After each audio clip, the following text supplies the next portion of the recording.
Hey, good evening. Welcome to another edition of Halas Hall Report.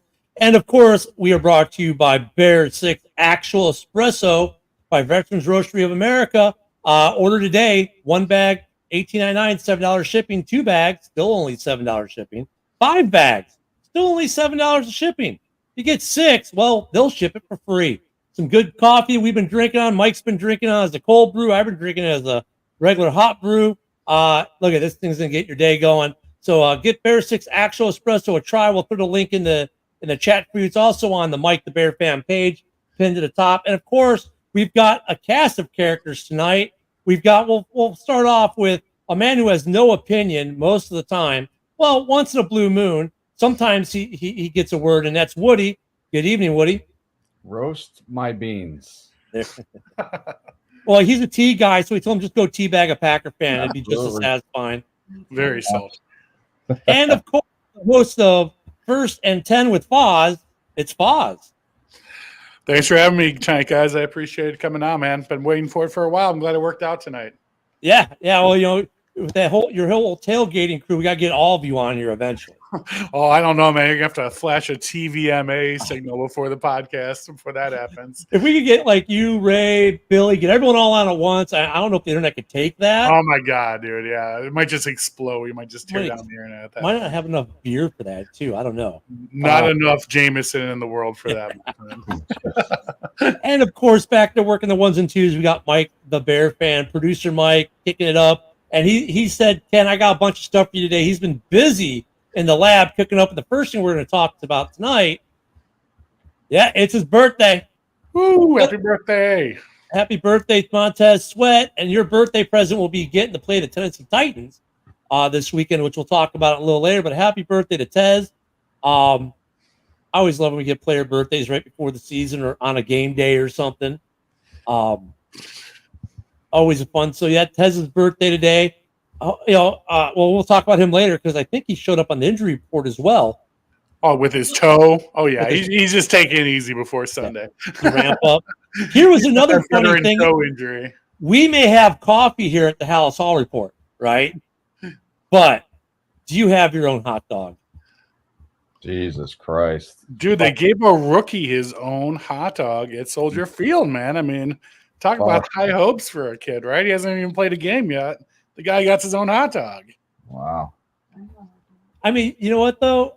He's a nice kid. That's the thing that's great about it, though. He's not like he's some egotistical young receiver. He's actually honestly just a good person. Man, the hard work he put in college. I mean, it wasn't a walk for him, as I'm sure you guys know, reporting on the Bears. I mean, kid worked his ass off to get where he's at. So nothing but mad respect. I love Roman Dudes. I think he's going to be an all-star. His mom is a nut in the stands already. I love it. Yeah, dude, he's gonna be spectacular. I can't wait to see him down the field, man. It's gonna be awesome.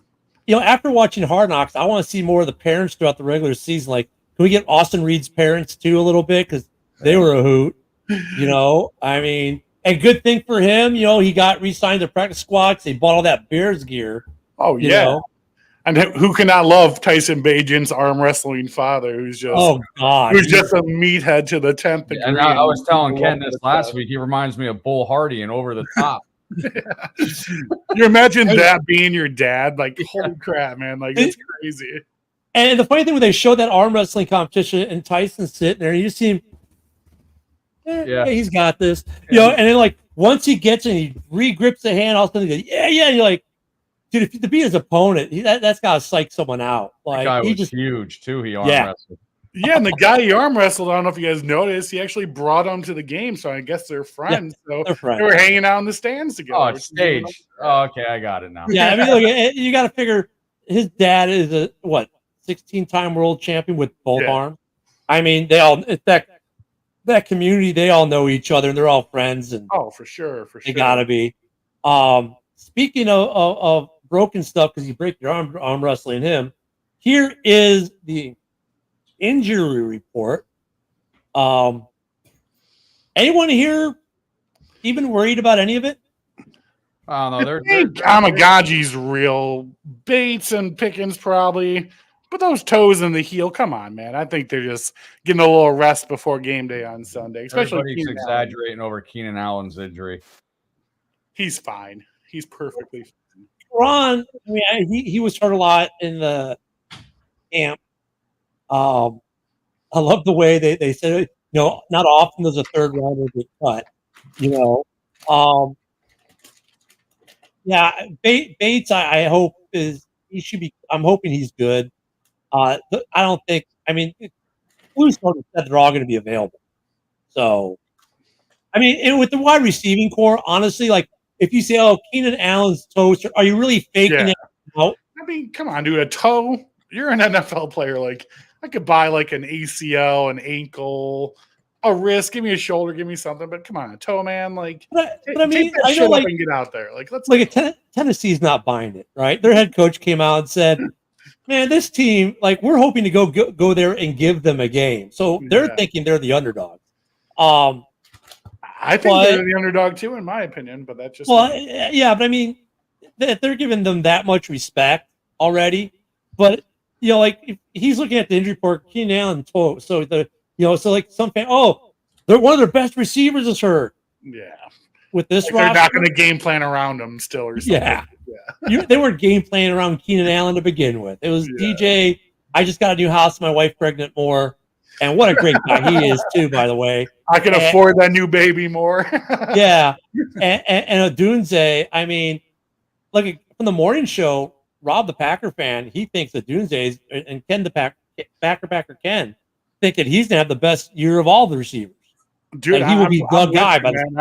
I don't agree with Packer fans too often, but I really think we're going to see Odunze be, by the end of the season, one of the breakout receivers, even with Moore and Keenan Allen at the corners. And we're talking about our third receiver right now. Yeah. I mean, he's going to be something special. He's going to be something special for sure. Thank you. My wife's giving me a look as she goes, "Oh, you're on air." Here, Ken. Give me some coffee or a tea bag. Yeah. Hey, good morning. Bear down, Alberto. He is God. I mean, Hard Knocks spent so little time on him. Yeah. But was it on purpose though? I mean, do you not want to give away too much of game plan guys for the season? I mean, I think there's so many compelling stories though with this roster that it just like obviously they start out with the way they started out with Caleb because you knew they would. But they didn't talk about Sweat. I mean, DJ Moore was a good story with the contract. Happened the first week we were there, so they got to run with it. They didn't talk much about Cole Kmet, the hometown kid, making good in his hometown. But there were so many other compelling stories happening.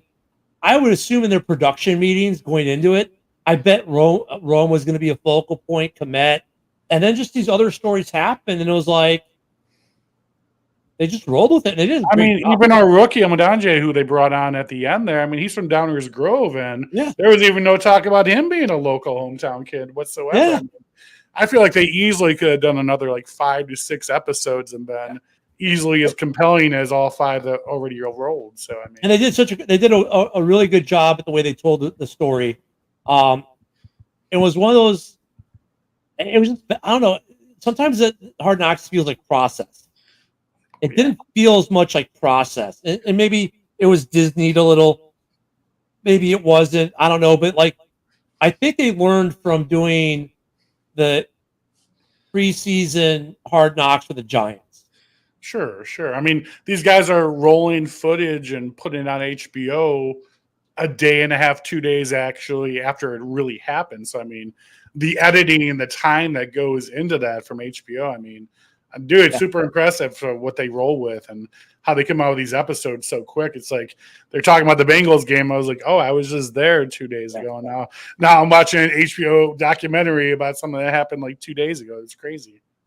Well, the one thing they didn't get to cover. Here are your team captains for this year. Yes, sir. That's a lot of captains.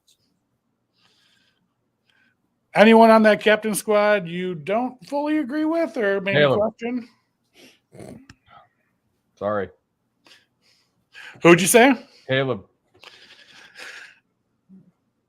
There shouldn't be a rookie there already. I'm sorry. I don't like Caleb Williams. I did not like the pick.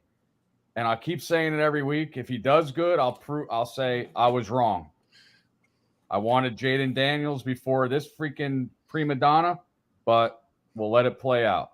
That's just my opinion on rookies or captains right off the bat. Oh, I think it's every Chicago Bears fan right now that Jaden Daniels is going to be the CJ Stroud of last year. I mean, Don't I think that fear is in everyone's heart right now. Don't tell me that, please. Woody already mentioned it, but yeah, he's the first rookie captain in Bears history. See, I don't see Eberflus or Poles forcing that though at all. I mean, given what we've seen in Hard Knocks and what we've seen about them as people, I mean, the fact that they made him captain, I don't think it was a forced thing. Like they felt like they had to, or it was forced upon him because he's the rookie quarterback, first pick, and we got to make him that. I mean, I really think that the work and the relationships he built in the off season really earned him that title, because I really don't see Poles or Flus just handing that captain tag to someone who doesn't. Well, and even like the way the veterans dealt with the rookies, like with Jalen coming up to Rome, say, hey, can we work on some things because I'm not feeling this? And Rome's like, yeah, let's go do it. And he grabbed Roma Dunze over DJ Moore, over Keenan Allen. Like, what does that tell you right there, man? I think they have some respect for these rookies this year. I mean, the way this team is built too, like when Armani, I'll never be in the Hall of Fame unless I'm a tourist tumor, talked that smack about, when Caleb said, hey guys, maybe we should pick up the water bottles, make it easier on our staff. Yeah. Armani Toomer showed you why he'll never be in the Hall of Fame and why a lot of guys don't like him. Sure. Right? Because the players on this roster were like, you know what, he's right. And they rallied around him. And it's a family. And I think you're right, Paz. He earned it, like, with the players. I mean, dude, Caleb Williams is going to rub a lot of old school, older generations wrong based on how he acts. He's a young kid coming out of California. He's very new age. He's kind of into like that whole woke scene of painting his nails and peace and love and kindness, kind of like the hippie, relaxed, mellow kind of mode. And it's not going to mesh well with everyone.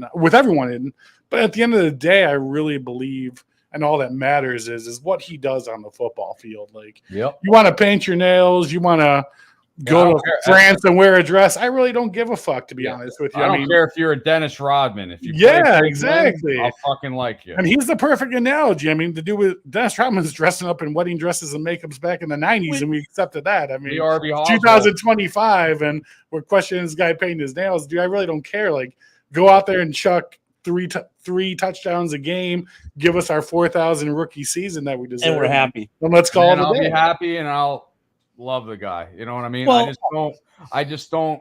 I know he came out of USC. Really, what's the best quarterback that ever came out of USC? Maybe I have no idea. Maybe Carson Palmer. Maybe him. Like, I know it's one game, but throwing 3 interceptions against Notre Dame in the first half, you can't do that against a rival. So hopefully he doesn't do that against Green Bay.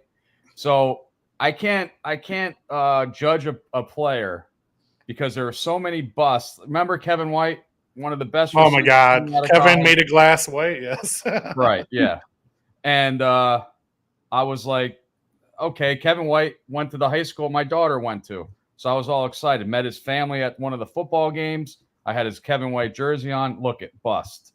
So I'll know by, I don't know, mid-season, see how he is. And if he does good, I'll admit I was wrong. I do, obviously I do the morning show every day, and it's with 2 Packer fans at base every day.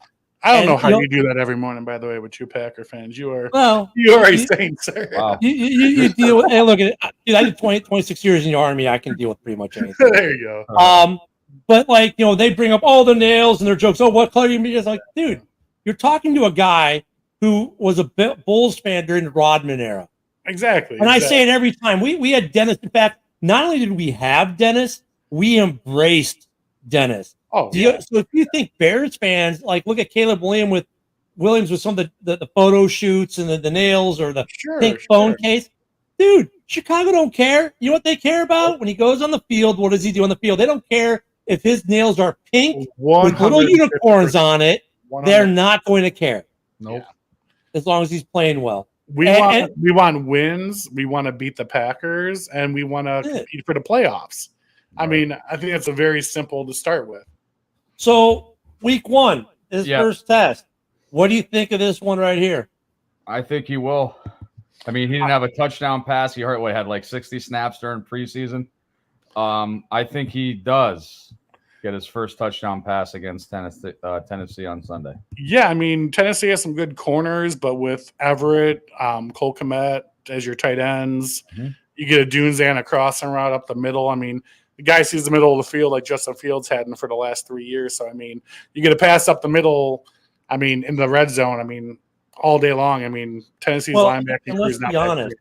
If it wasn't for Rowe making a rookie mistake, he would have already had a touchdown. Correct. Yeah, he didn't plant his feet correctly.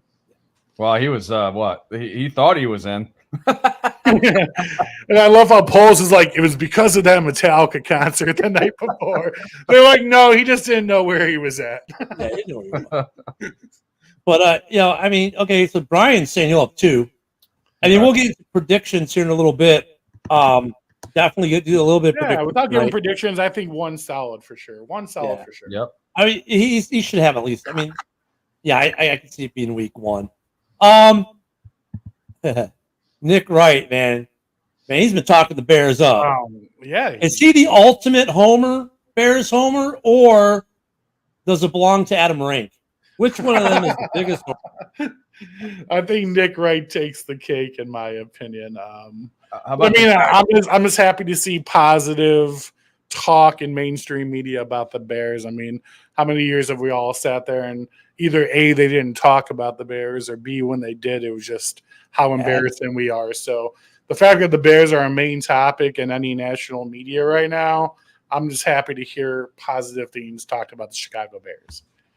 I mean, I've seen some of what you're talking about already in some of these power rankings and predictions. Yeah. One of these analysts, the Bears defense isn't going to be really that good at all. They're not that good of a defense. Yeah. Like, what football have you been watching over the last, and they'll say that like, last year at the end of the year was a fluke. They weren't really that good until Montez Sweat showed up. Oh, wait, but Tez is still here. And then they'll turn around 2 seconds later. Oh, yeah, the Packers are going to be the second best team in the NFL because you see the way Jordan Love finished off the year. Well, wait a minute.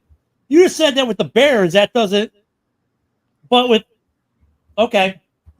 That's why we've been going off. I don't think people in the mainstream media really know how to talk about the Bears, to be honest with you, because it's a new breed for them. I mean, especially trying to figure out something positive to talk about. I mean, they did Justin Fields for a couple of years, but as far as the Bears being a competitive team now, I think a lot of mainstream media is kind of lost in what to say.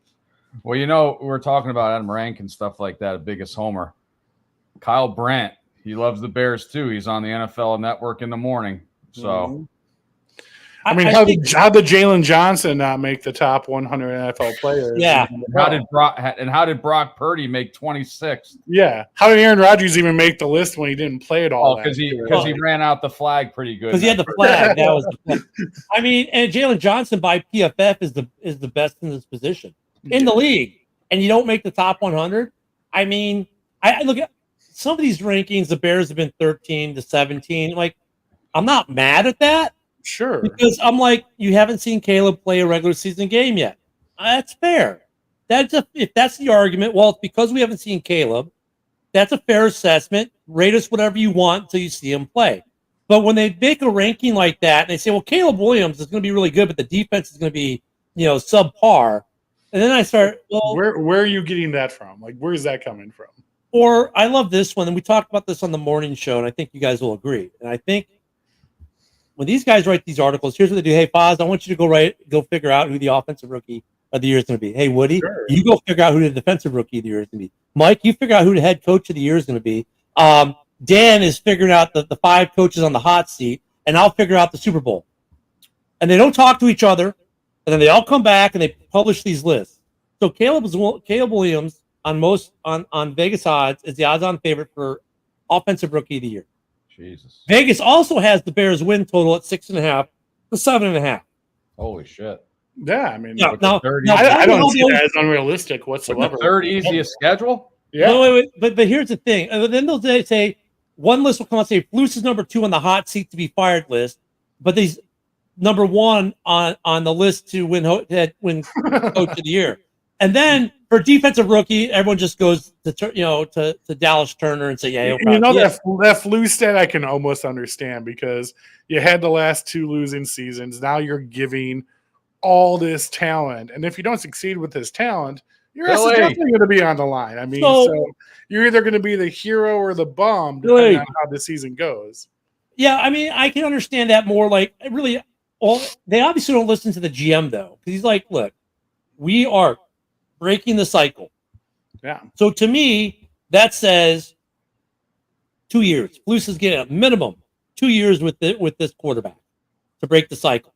But then, like, going back to the odds makers, well, Caleb's going to be the offensive rookie of the year, and Rome Odunze is going to be in the conversation. But they're only going to win 6 games. That math does not add up. If they you're going to be rookie, Justin Fields is going to be the league MVP last year at the beginning of the season. But I mean, no, but right. But what I'm saying is, though, that's how much we can trust these people at this point. If you're going to be the offensive rookie of the year, right, you're obviously going to have a baller season, right? Sure, yeah. You're not winning 6 games having a baller season unless you have 0 defense. But he has a great defense. So if he's playing at Stroud levels, which would be offensive player of the year, right? Well, I don't wish an injury on anybody, but that would say more than 6.5 wins. Well, dude, you think about Rome Odunze's situation personally. I mean, you're the 3rd receiver on the team. You have massive talent. You're a top 10 pick. They have to game plan against Keenan Allen and DJ Moore. Now you have Cole Kmet, you have Everett, you have Rome Odunze. Like, who do you game plan against on defense to cover? And how are not one of these 3 powerhouse receivers on almost every play just not wide open or have an opportunity? Well, I don't think Caleb would do this, but I did mention this to Ken a couple weeks ago that when Justin Fields came in the league, he favored one guy. Well, we only had really one guy with Mooney. Yeah. So I'm hoping that he spreads the ball around. Now, he can read a defense better than Justin Fields could. Yeah. But I'm hoping that he throws to the open receiver and does not favor somebody. He's always going to look at with now Bayless being in the running back room and people have seen Hard Knocks and all the things he can do. I mean, he's going to have at least 4 to 5 guys to throw to every play. Yeah. Right? Easily. And that's going to bring this stuff in the topic. How many of these does he own by the end of the year? Dude, with his capability on paper, I mean, to me, easily all of them, especially with the weapons he has around him. I mean, what first-round draft pick quarterback has ever walked into a powerhouse offense like the Bears currently have awaiting for him? It's like usually when you draft a QB first round, you're a rebuilding team, but he's walking into a built team, given the keys to like a fucking luxury vehicle saying, here you go, don't crash it. His rookie season, he can break all 4, but I say 2, maybe 3. I don't think he's going 4,000 yards this rookie year. That's just my opinion. I mean, CJ Stroud did it. I mean, Jordan Love did it last year. I mean, if he's supposed to be on the same caliber, if not better than them, like, my question is, why not? Especially with our receiving crew. I mean, sometimes when teams have too much talent on their teams, you're taking the ball away from other guys. So that's why I said I know he. My opinion is that I'm thinking he's going to beat the completion percentage and the overall QB rating. The touchdowns is like next in line, and then the yards thrown. I mean, here's the way I've said it. You know, Woody, the guys who watch the morning show has heard me say this. Boz, you may have even heard me say this before. This is the way I look at Caleb. If he is as advertised, and he is the Messiah, the next coming, the best prospect we've seen in decades, then the league needs to look out. The Bears will just walk into the Super Bowl this year and play Kansas City for a ring. That's if he's everything they say he is, then that possibility is right there. Just don't book your ticket to NOLA yet. But if he is what they say he is, and our defense is still good, there's no one that's going to. They will win the division. They'll win the NFC. They will see you in New Orleans. If he's half of what they say he is. 8 to 10 games, playoff berth. If he's a quarter of what he says he is, 6 to 8 games, just missed the playoffs. That's the way I look at it. I still say we're going 10-7. People like CJ Stroud last year and Jordan Love coming off the benches made it very unfair for these rookie quarterbacks walking in, because these rookie quarterbacks now are walking in with this high expectation on their back to walk in and be Patrick Mahomes day one. And if they're not, you suck. When traditionally in football, quarterback draft picks sit on the bench for 2 to 3 years and learn the system and learn behind a veteran before they even start to play, and they know the playbook and they get comfortable with the NFL. But within the last 5 years, that ball's completely changed, and you're throwing quarterbacks in there day one now. And like I said, I mean, it's sink or swim at this point. So with that being said, I mean, I think keeping my feet on the ground as a Bears fan, like I always try to do, I try to be optimistic, but I try to be realistic. I want to beat the Packers this year, at least one game. Yep. I don't think we're going to win the division between Detroit and Green Bay. I think they're powerhouses.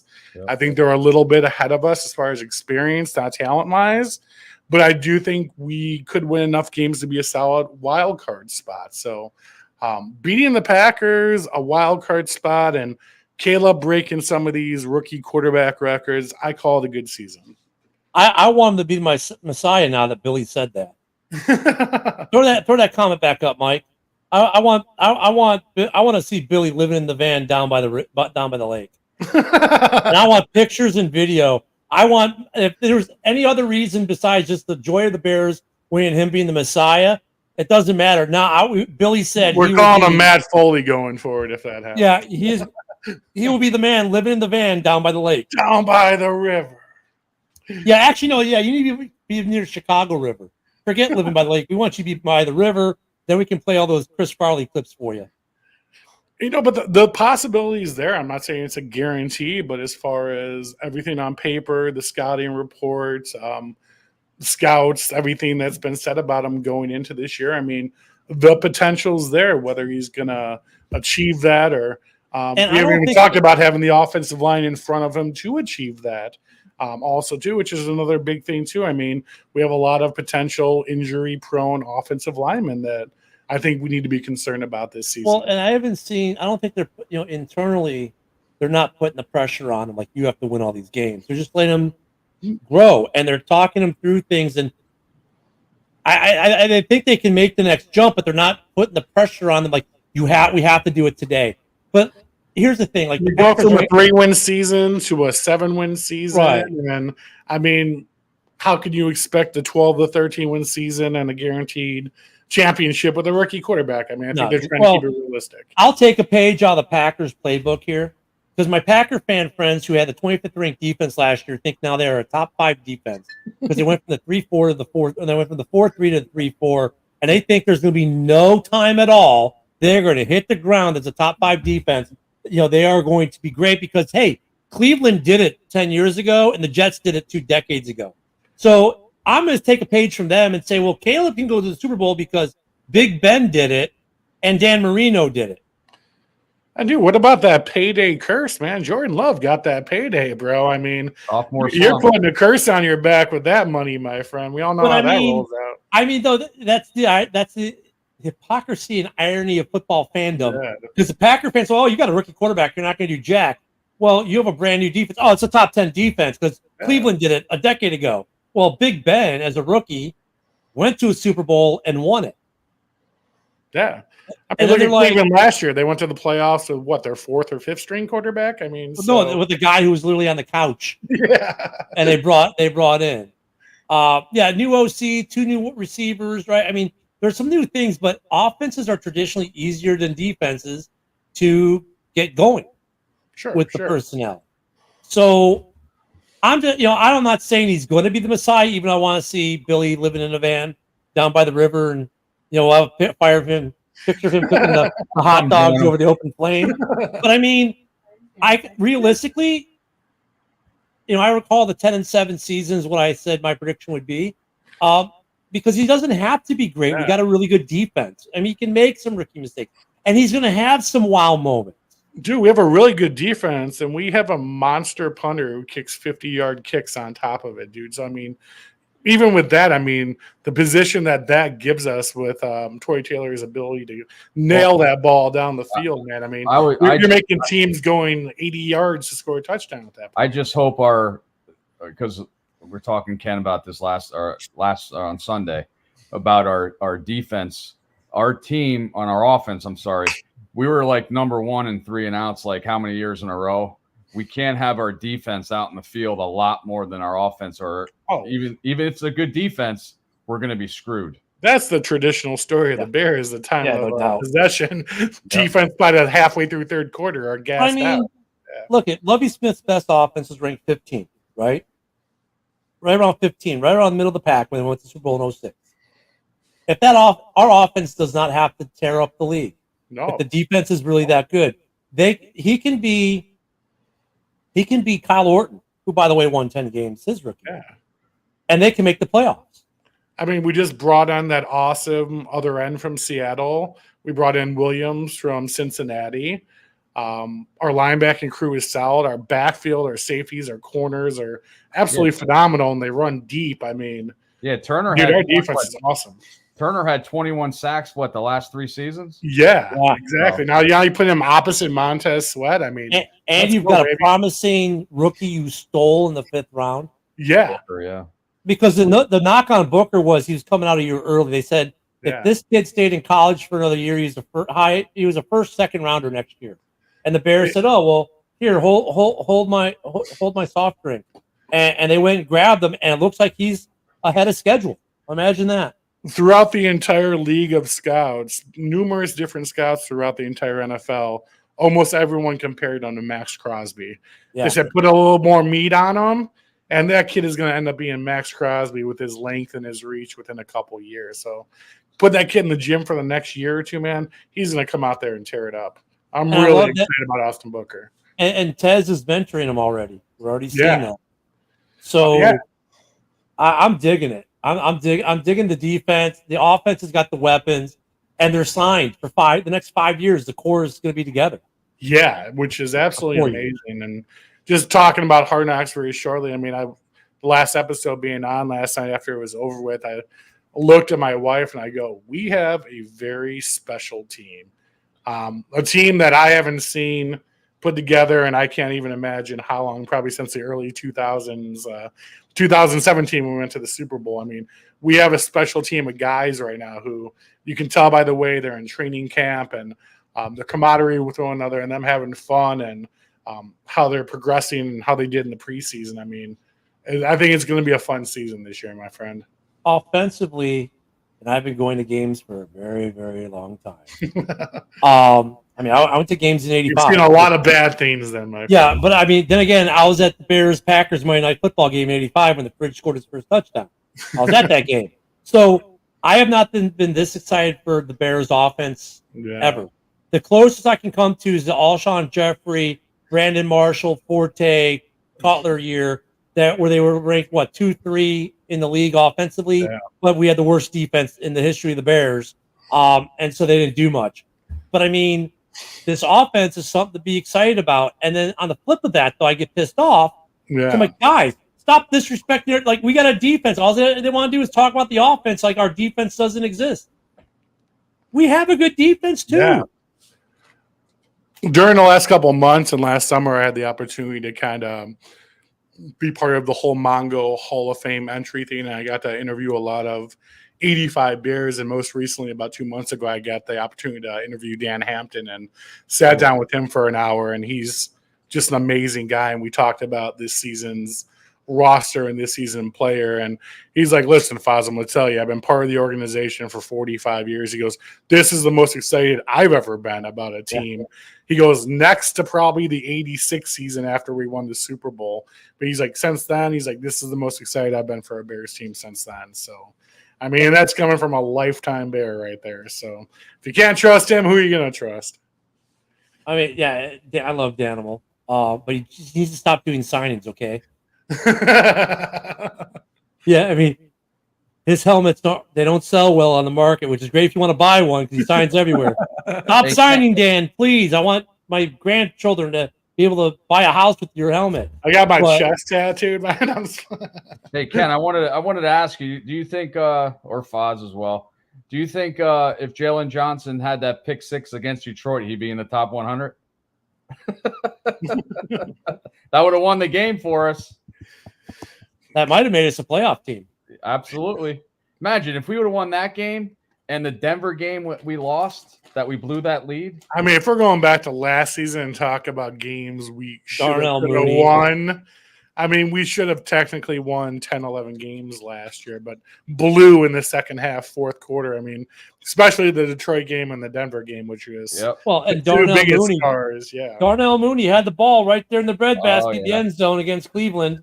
He was sitting down though. He wasn't standing. The biggest how did you not catch that play I've ever seen. Like it literally like rolled from every inch of your body down to your feet. Like how did you not hold on to that? I watched that replay a million times. I still didn't scientifically understand how it happened. So that's how the game is though. I mean, the NFC North is a tough division. These games, I think it's tougher this year too, and it's tougher this year going into this season.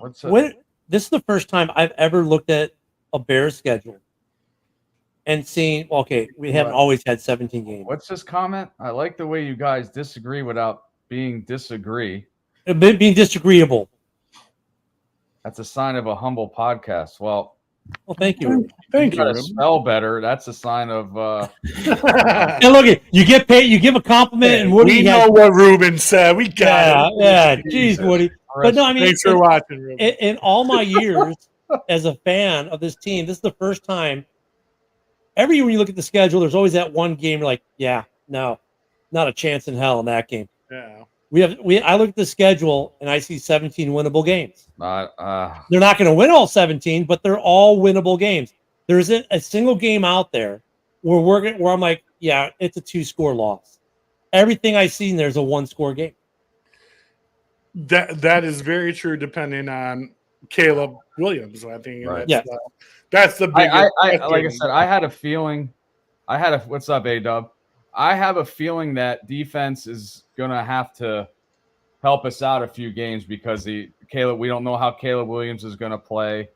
So we just got to know, what games that would be.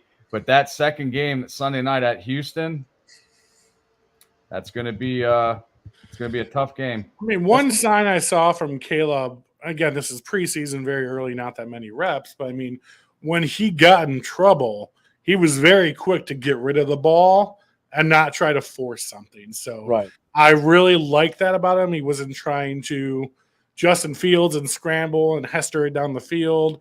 He wasn't trying to take a hit and block it off and try to throw a pass. He literally would throw the ball away. And I think, and even the one where he did run, he was still looking to throw, and he's like, "Oh, I got a lineman in front of me, only 7 yards away. Why not?" Jenkins. He was never committed to that run the entire play. Jenkins is in front of me. I'll run that in. Yeah, he's like, "I'll run it in." Jenkins there. I got this. And the other thing, the other good takeaway you can get from the preseason, because everything's vanilla, but this defense tackles. Yeah. They tackle really hard. We don't have to deal with Eddie. I can't tackle anymore. Jackson. Yeah, they tackle. The only problem is they tackle so hard to the fact of where they hurt themselves, which is definitely the dangerous part. I mean, I love the aggression, I love the energy, but you got to take care of yourself at the same time. I know Ken said about Stevenson being like Sean Taylor. He's got to calm down with his extracurricular after the play's over with the late hits. And, that's rookie shit, man. He's got. Hopefully, he doesn't hurt himself when he hits somebody. Yeah. But Brisker will lay someone out, man. Oh my god, Brisker will, and who actually hits pretty good is Mr. Simone Biles. Jonathan Owens had some good hits in the. Yeah, Jonathan Owens can hit. I like, and Green Bay fans with the morning. I got the Green Bay guys in the morning. They liked him as a Packer. They're like, he's a phenomenal backup. You don't want to be an every down guy. Well, we don't need him as an every down guy. That's why we signed him, and they liked him in Green Bay too. When he was there, so. I thought that was a very good, smart pickup by Foles The guy's got some talent. He hits. Yeah. He fits the defensive mold that we have here. Well, I like our DBs. I think Gordon's gonna have a breakout year. Yeah. That guy in the preseason was all over the fucking place. I like Well, Gordon in this. He had a defensive sophomore slump, so he needs to, Woody. Stop. That's only Jordan Love. Relax. I mean, No. He did it. I mean, but that's part of the argument with Packer. So here's the thing, too, with Packer fans. Oh, well, Love won't have a slump. I'm like, look, he can have a slump, but it might not be something you see with the naked eye. And they look at me kind of like, what you talking about, you dumb Bears fan? Yeah. I'm like, Kyler, Gordon last year, Brisker, when you watch the games, you think they had a drop-off? Like, oh, no. Really? Go look at their PFF grades. They both had down years. They both had sophomore slumps, technically. So you can have a sophomore slump and not necessarily notice it. Maybe you missed one tackle here, one tackle there. It doesn't have to be a total collapse. Well, maybe because they were on the field so goddamn much. That's why. Talking to Packer fans and going back and forth podcasts with them, this is just my opinion. They don't know how to be realistic and accept bad parts of their team like I think we do as Bears fans. They're so used to winning, being on top of the league, being competitive, and being in the playoffs every year and winning the division. Like, they haven't had that taste of being the bottom, losing, having the bad teams like the Bears have, to where we can actually keep our feet in our ground. Like, now I think the Bears we have a problem here. I think the Bears fans are more realist than the Packers fans are. Well, and with the Packers, though, and here's what the Packer fans don't necessarily understand. I've tried to tell these guys, like, look, it's great that you guys were winning the division when none of the division was any good. The Bears, sure, we'd have a good year, and then we'd fall back off. The Vikings would have a good year, then fall off. The Lions just never had anything good. Now, all the teams are good. You guys aren't used to that, and you're used to – the problem was with you guys winning the division, 10 wins the division, and you're like, yeah, we're division champs. We own everyone. Yeah, now you're picking 23rd. Now you're picking 19. You're always picking mediocre part of the first round. You can build that defense. You can't build that offensive line. Exactly. You're never getting the big impact guys. And now look at the rest of the teams in the division. All have a ton of impact guys. Yeah, you've got Jordan Love that you raised right, sitting on the bench for 3 years. But outside of that, you're not where you're drafting your big impact guys. Oh, well, our fourth round guys are all okay.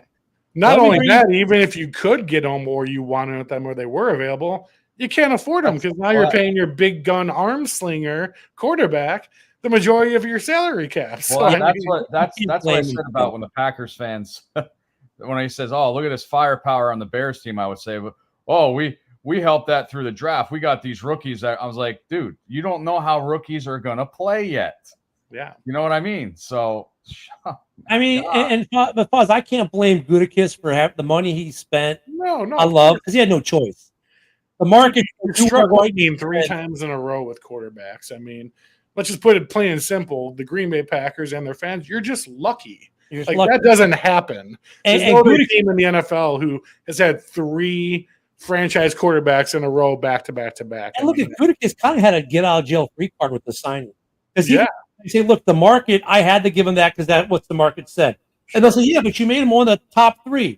Well, hedge the bets. He was either going to be really good and I just saved us lots of money, or if it's going to be really bad in the way I designed the contract, I only got to suffer for 2 years.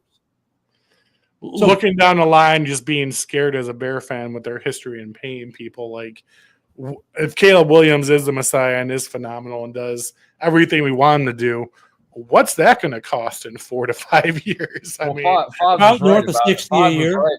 Foz was right about the luck. It's just like some of the coaching. Look at Steelers. Look at Tomlin. How long has he been there? Him and Cowher were like what, the last 40 both years? of them over 15 years. You go from Brett Favre to Aaron Rodgers to now Jordan Love, who takes you 2 rounds in the playoffs just rookie year, and it's like, youngest dude, it's team. You got to praise them. Youngest team to ever win a playoff game. Sure. Is it skill or is it luck, though? You know what I mean? Like, is it skill? I think there's a little both. There's a little bit of both there. I mean, look, going up against Mike McCarthy, if they had hit San Francisco the first playoff game, they were done, right? Because that's just San Francisco just has their number. I think there's a little bit of luck, a little bit of skill. And you look at a lot of NFL games, though, it's that way. It comes down sometimes to he who has the ball last, he who got a lucky tip or bounce of the ball. A lot of games, unfortunately, in a weird way, are decided by luck in this league. And Yeah. the Packers caught a lot of good breaks last year. Yep. Well, I think And- there might be some WWE script happening nowadays in some of these playoff games. That's just my opinion. I mean, the Well, Packers did turn it around because when they lost to that game in Atlanta, they're saying Jordan Love sucks. He can't come down the field and win the game, blah, blah, blah. And then when they started winning, then it was all over the fucking place. He still can't get out of his own red zone. If you pin him deep, he can't get out. Yeah. I don't think he got out at all last year when they were pinned within their own 20. If you pin him in the red zone, he's 3 and out every time. And we couldn't. What's our kicker going to do this year? And we couldn't punt this year or last year either. Worse But than I mean, average. Look, they went 5. They have a bunch of no-name receivers. They did receiver by committee. I give LaFleur credit for calling the plays he did and put him in a position that it worked. But now the league has tape on it. Yeah. Hey, Mike, bring that last comment up, please. What the fuck? Dude, I mean, I don't disagree with Alberto. I don't disagree either, but it's not the referees every game. No, I'm talking about more when it comes down to these playoff games and these situations. I think when you get into the postseason, at least this is just my opinion, you start to see some calls to make these games a little bit more interesting. Well, just like the Detroit Dallas game. Yeah, that those referees. Well, I got one even better, and it was JB from the Motor City Knee Biting podcast. He comments a lot in the morning show.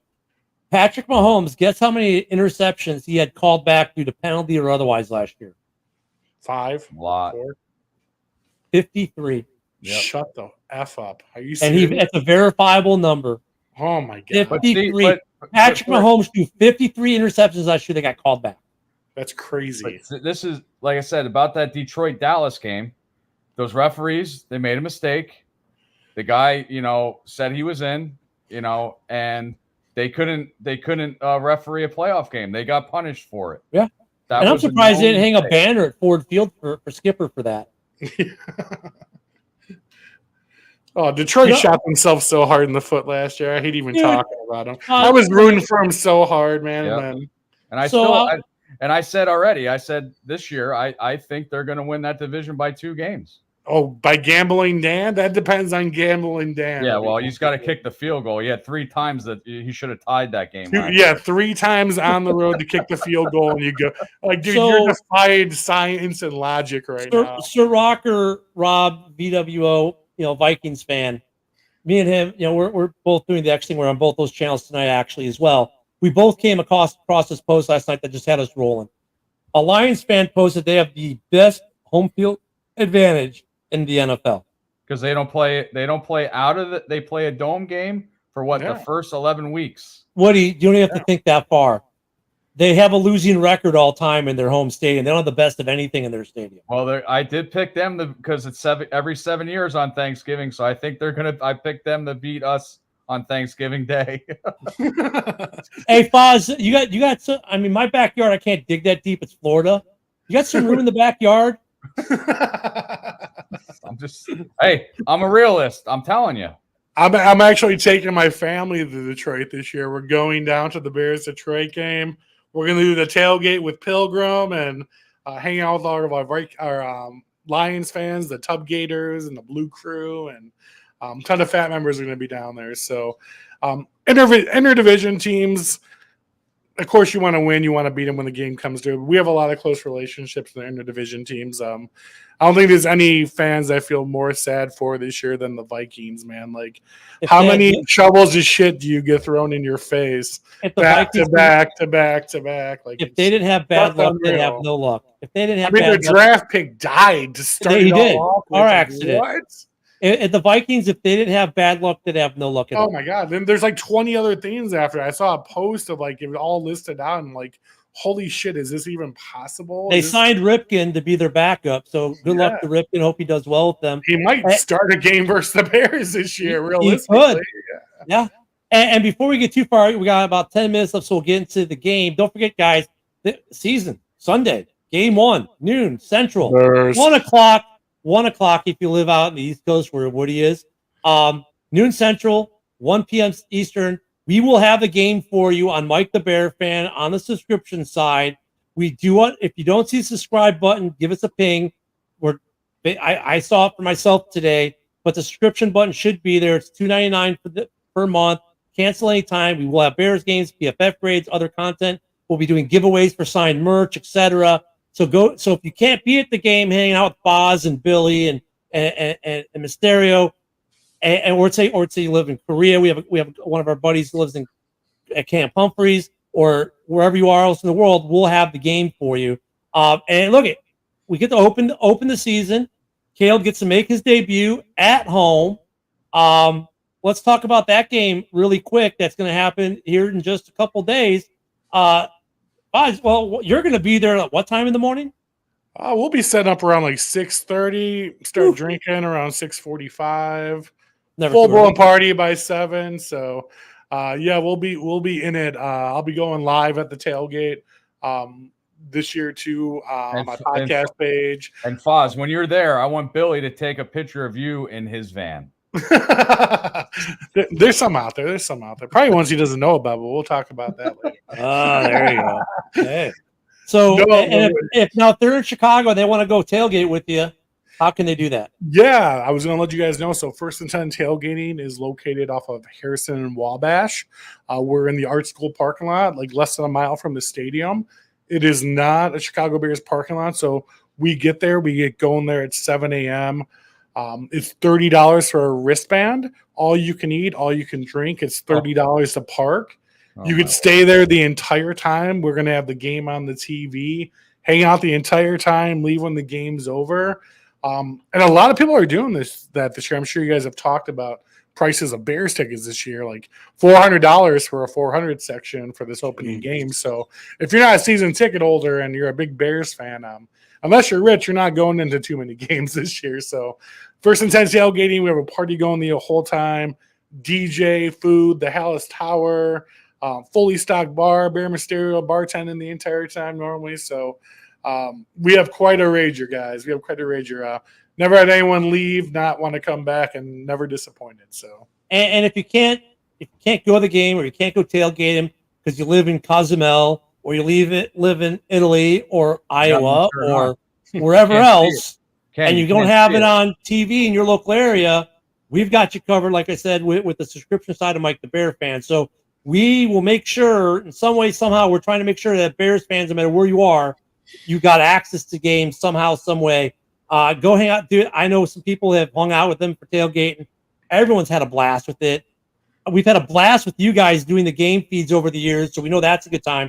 Here's how I look at the game feeds. It's like going to your local bar where everyone's a Bears fan. It just happens to be on the internet, and the beer's a lot cheaper. There you go. That's the way to do it, my friend. It's the way to do it. So, game this weekend. We do score predictions Sunday, but Foz, because obviously we'll be tailgating, and we know from Billy that sometimes coming into the show for our show from there can be a little hectic. So we'll let you give your score prediction early if you want, but why don't you give us your predictions for this Sunday? I don't think they're going to have Caleb going out there, even with his potential and his arm and our receiving core, just come out gunslinging. I don't see that game won whatsoever. Tennessee's defense is not that strong. They brought on a new defensive back, Tyrone Sweat, I think his name is.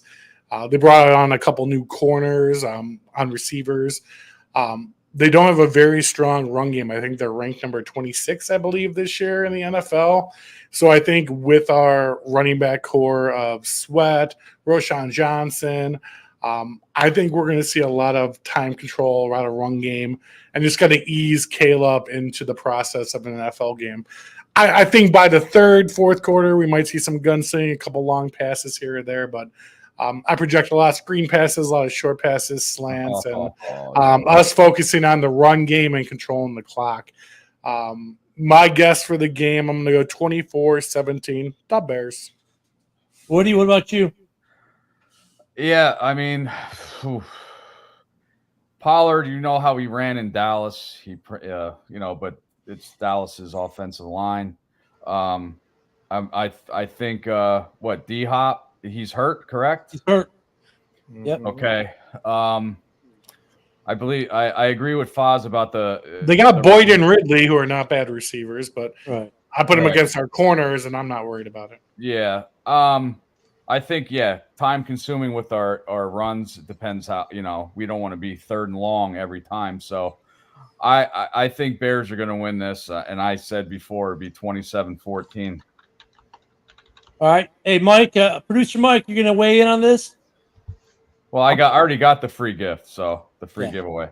That's my score. There's other giveaways, but I won't say the predictor for the game scores until game day Sunday. But There I we got go. the Bears winning. 72-3. No, No, That's a John Dorn score. that's the John Dorn take. No, I'll give my score on Sunday as well. But I already said this morning on the morning show, I have the Bears winning this game. Look, Tennessee's not a team to sleep on. Every year, people don't talk about Tennessee, and every year Tennessee's in the playoff mix. And look at no King Henry this year. At Pollard, I'm not scared of. I don't think anyone's scared of Pollard. They do have a defense, a pretty good defense. They're talking like they're respecting the Bears, which means they should be respected as well. So I wouldn't call this a blowout. It's going to be a good game. I kind of differ from Foz a little bit. I think one of the first two plays, they're going to air it out early, just to let them air it out. And if it doesn't work, just run. They're going to let I think I do agree with Foz. They're going to do a lot of shorter run stuff, take their shots. But I think within the first 4 to 8 passes, we're going to see something that's plus 20 yards plus out of him, because he doesn't do anything shorty at all so far, really, when you think about it. I hope so, man. I want to see it. I can't wait to see it. But I think they'll just. But I don't disagree with them. Going short, just get him into a rhythm early.